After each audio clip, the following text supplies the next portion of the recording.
Hi, my name is Allison. I will be the medical professional performing your blood draw today. I'd like to start off by having you tell me your name and date of birth so we can get started, please. Okay, great. And have you ever had your blood drawn before? Perfect. So we're just going to get started with a few questions. Do you take any blood thinner medications? Any blood pressure medications? Are you a diabetic? When is the last time you had something to eat or drink? Have you ever passed out before? And is this the first time you've had your blood drawn? Are you allergic to latex? How about shellfish or iodine? Are you currently in any pain? Are you currently menstruating? Do you have a history of seizures? Are you pregnant? Do you have any arm contraceptive implants such as Nexplanon? And do you have any tattoos on either arm that are less than 6 months old? Okay, that sounds good. And do I have your consent to draw your blood today? Okay, wonderful. So what I'm going to do to get started is I'm going to go ahead and check your blood pressure. And once we have your blood pressure, we are going to go through all of the steps. So now that your blood pressure is done, I'm going to go ahead and tie the tourniquet on your arm.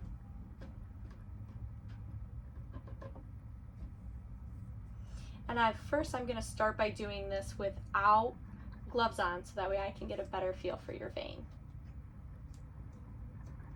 And now that the tourniquet is in place, I'm just going to palpate for a vein.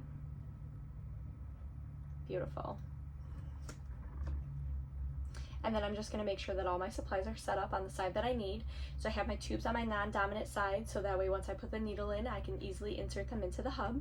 I have iodine and alcohol, I have my bandage, and I have my gauze, and then my sharps containers on my dominant side, so I'm not crossing over my body and potentially introducing myself to a needle stick injury. So next I'm going to go ahead and start by unscrewing the cap on the rubber side of my needle and placing that into the vacutainer hub. Once that has been screwed in and is secure, I'm going to set that aside, and then I'm going to place my gloves on.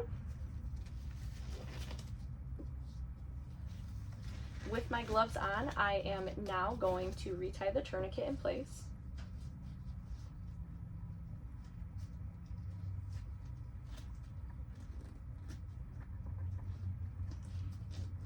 And with the tourniquet in place, we are going to start by cleansing the area, first with iodine. And I'm going to start in small circular motions from the point of what will be the insertion outwards. And then I'm going to do the exact same thing with an alcohol swab. Again, small circular motions working my way outwards. And third, I'm going to do another alcohol swab, and again, small circular motions working my way outward. Next, while that dries, I'm going to briefly uncap my needle. Look for any signs of defects. With the bevel up, I'm going to pull down on my skin to ensure that it's taut. Insert at a 15 to 30 degree angle. Once my needle has been inserted, I'm going to maintain at all times holding onto my needle. I'm going to start with my first tube, and I'm going to insert that into my vacutainer hub. Now while this is filling, once I first see the sight of blood, I'm going to pop my tourniquet.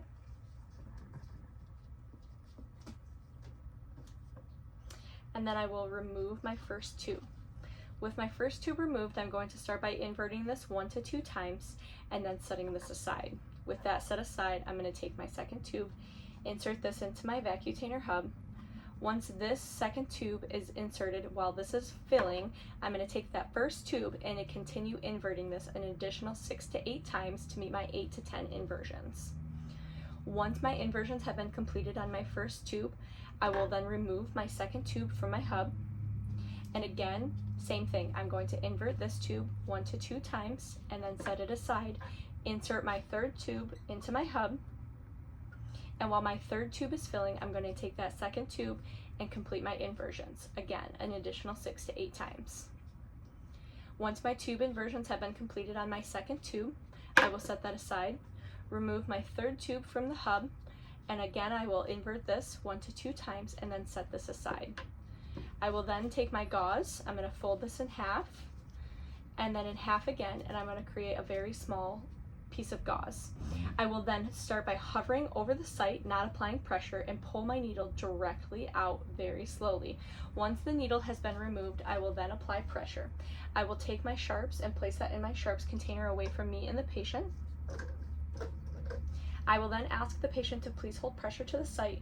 While the patient is holding pressure to the site, I will take that third and final tube and complete the inversions. Again, an additional 6 to 8 times to complete all inversions. Once these inversions have been completed, I will then set this tube aside. I will take a Band-Aid, and while taking a Band-Aid and placing this over the site, I will ask the patient how they are feeling. Are you feeling dizzy, lightheaded, or seeing spots? I would like to thank you for allowing me to draw your blood today. If the patient is an outpatient, they are free to go and leave. They will be able to follow up with their physician to get the lab results in 24 to 48 hours. If the patient is an inpatient in the hospital or in another clinical setting, please make sure that you're raising the side rails on the bed to ensure patient safety.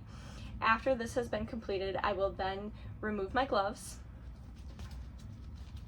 Once my gloves have been removed, I will take these over to the trash receptacle, and along with taking my gloves to the trash receptacle, I will also be taking any of my other garbage supplies that are not sharps. This includes the caps from my needles and any paper garbage from my iodine or my alcohol swabs, and placing those in the trash as well.